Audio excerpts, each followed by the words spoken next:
And what is a spiritual? What do you need to be a parent?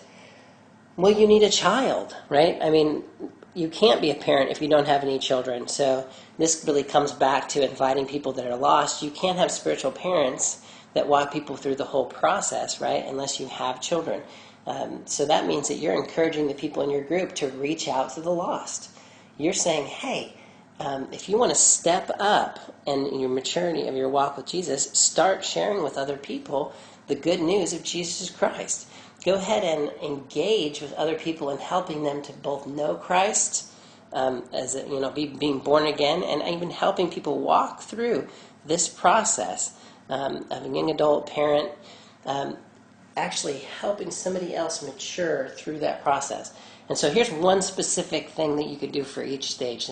The first one, is to open up a chair for somebody that's lost in your group. Make room for those people to become a part, and let your group know that they can invite their friends and family to that group.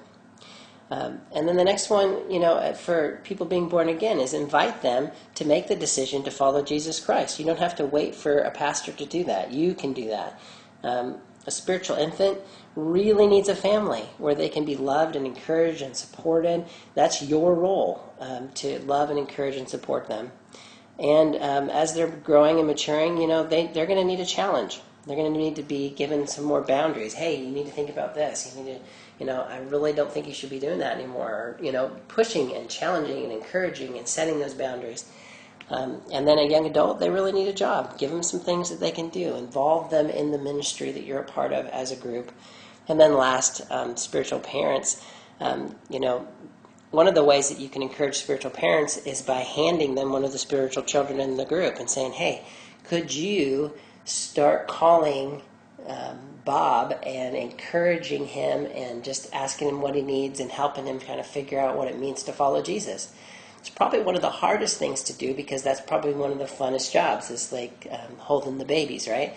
And you got these sweet, beautiful, wonderful babies and you want to hold them all to yourself, but one of the ways to help a young adult become a spiritual parent is that they get some experience babysitting. So you have to hand off and encourage people to be a part of that as well, to learn how to basically become a spiritual parent. And so hopefully this is helpful as you're thinking about the stages of how somebody grows spiritually, and gives you at least one thing that you can do for anybody wherever they're at in the process. If you have any questions, I'd love to answer them. Zip me an email at jimmy@gracechapel.net.